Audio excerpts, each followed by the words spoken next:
Hey, Sean here. I hope you're all doing great today. This week, I finally got to give Operation Tango a playthrough. It's one that I'd been pretty intrigued about after seeing the trailers for it. I love a game that's heavily focused on co-op, when I get friends to play them with me, of course. Games like A Way Out are some of my favourite experiences in recent memory. Operation Tango feels like a genuinely unique game. I can't think of any other game that's about espionage but with a co-op focus, at least like this anyway, where one of you is an agent and the other is a hacker. There's a massive emphasis on communication and teamwork, where it's impossible to progress unless you work together. This kind of communication isn't something I've experienced since Keep Talking and Nobody Explodes. That's a great test of friendships, to say the least. Although in this game, both players are in-game and as involved as possible, as opposed to one of you reading instructions from a manual. It's far more interactive. After playing through the game in both roles, I'll say this up front, it's a blast. Even though it definitely left me feeling like it should have been a lot longer in terms of playtime, it's very short. That's honestly the sorest point it'll find you today. Although, with people's attention spans and the fact that it requires a commitment of two people to play together, it might not be a stretch to expect a short playtime, if only to appreciate the things it does well. So, what exactly is Operation Tango? It's a game that sees you take the role of a hacker or an agent, and will see you play through various missions in parallel to your partner, while also working together to solve various puzzles and overcome different obstacles. Your main goal throughout the relatively short but well thought out 6 missions is to thwart the extremely dangerous cyber terrorist Cypher. The main obstacle in your way is whether you can come together as a team and succeed. The story is very straightforward, told mainly between missions, is simplistic with you going from objective to objective.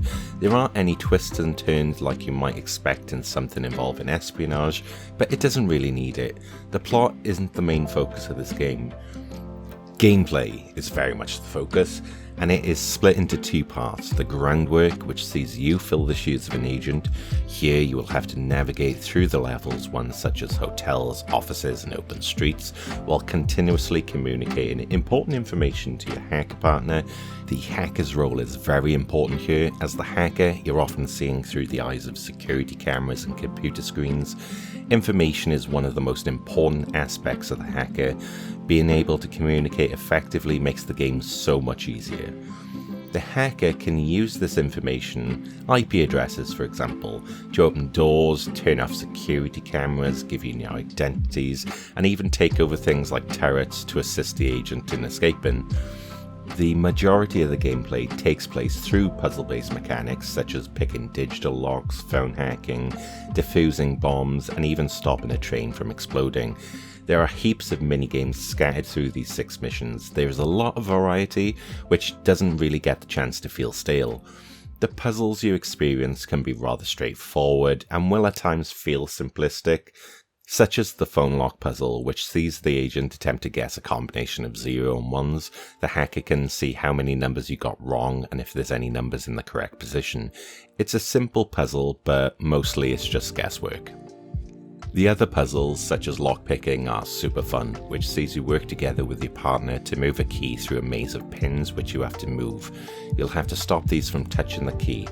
There are more elaborate puzzles like the ones you'll see in the train mission, which sees you go from puzzle to puzzle of varying difficulties, attempting to stop it from derailing. The game really knows when to add the pressure, but never really feels unfair or overly difficult. The game took around 6 hours to complete, both roles combined, which might sound a little bit off-putting, especially if you're expecting a long gameplay experience. It's certainly a lot shorter than some of the co-op experiences I've played over the years, such as A Way Out. We didn't rush through the game, so it's entirely possible you might be able to finish this in even less time than I did. With that said, the levels we have now are well designed and all feel very different to each other. However, I do feel that there should be more missions to play through, at least half as much of what we have now. Who knows, maybe in the future we'll get some more levels if there's enough demand for it. Presentation wise, the game looks great. I really like how full of colour and vibrant this game is through the eyes of the agent. Graphically, it resembles a few other indie games and it might come off as somewhat cartoonish, but I think it fits the tone of the game quite well. The hacker sections are stylized well too, as being sort of Matrix-like in presentation while progressing through certain levels and through the system information sections. There is plenty of visual charm that goes hand in hand with the game's themes and gameplay. The game's soundtrack is great too and mixes well with the game's art style. It feels like a futuristic Saturday morning spy cartoon with a soundtrack ranging from jazzy to electronic cyberpunk. There's something so familiar about it, but feels so fresh at the same time. The high energy music fits well and really keeps up the tempo and pressure when you're in tense moments. Art style and audio really do come together here to create a great atmosphere that will make you feel like a spy or a hacker. One grating aspect that I did notice in game were the occasional bugs I experienced during my playthrough. These would result in us failing parts of the mission or having to restart the game. There were one or two occasions where the code we'd need to enter wouldn't work when it should have. This was on the hack in Cypher serve level. There were also occasions where we'd fail a section, but the try again button wouldn't work for either of us, meaning we'd have to restart the game. This happened a few times throughout. Judging by the Steam forums, there does seem to be people with similar issues as well as other bugs, so your mileage may vary. In the grand scheme of things, these weren't major issues, but when you're playing a game as short as this, it does stick out like a sore thumb. Overall, I think an experience like this is something to be savoured, especially considering its short playtime. This game might be a very tough sell for this reason, but the fact only one person has to purchase it is a great bonus. It's definitely something I think more games like this should do. I'm looking at the Dark Pictures anthology here, which did have a Friends Pass for a very limited time, months ago, and only allowed one playthrough. These one and done kind of games are difficult to sell to friends, so Operation Tango is perfect for this reason. It's nice to see a company do this right. I haven't mentioned this yet, but the game is cross-platform, meaning you'll be able to play with friends on all of the other platforms. This is probably a game that I'll eventually play again, perhaps with my friends on console. I haven't tested how well that works, but the game doesn't seem to be very demanding graphically, so I can only imagine it works well. When the story, gameplay and music all come together, you're given a fun, energetic and highly unique puzzler experience that sure you're not going to be replaying over and over, but for the cost of entry, it's reasonable, all things considered. Bugs aside, I've enjoyed my experience as a whole, and it's one that I'd encourage others to play if they want a short and unique experience with friends that won't cause stress like Keep Talking and Nobody Explodes. This isn't like that game at all. It's a perfect game to play for a weekend with some friends where novelty doesn't outstay its welcome. Well done to the developers, Clever Plays, who I hadn't heard of before this game. I'll eagerly be awaiting what they've got coming up next. Some more Operation Tango would be more than welcome. I really want some more, but another co-op game would be welcome too. Score-wise, I'd have to give this game a 7 out of 10.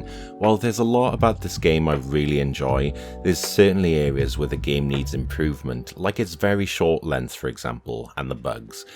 If it were to improve on those two areas alone, then it would definitely elevate its score higher and probably become a game that I could recommend more easily to others. As it is, it's a fun and memorable gaming experience that's unfortunately held back by its length and lack of replayability. It's a shame really, because this is such a promising and fun experience.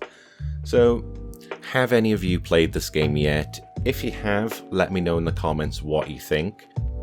Thank you all for watching. Please like and subscribe if you haven't, I'd really appreciate it. And I'll see you next time. Take care.